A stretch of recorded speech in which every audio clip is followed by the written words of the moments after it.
Voto, vereador Velocino.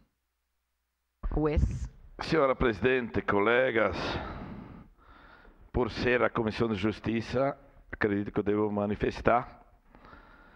Mérito tem de sobra, professor. O senhor sabe, o senhor já me conhece há pouco tempo que está aqui. Então, a comissão analisa a constitucionalidade. Porém, pela fala e do que se ouve aqui dentro, talvez houve um erro que começou na minha comissão. E eu sou uma pessoa muito correta, só por isso eu vou acompanhar o veto.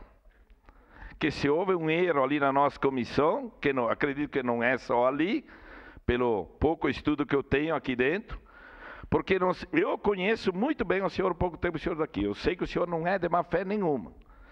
Mas pode acontecer ali na frente de vir aqui pessoas com má fé, pode acontecer, eu não vou estar aqui no ano que vem, e aí se essa moda pega aqui dentro é um desmérito pelo outro.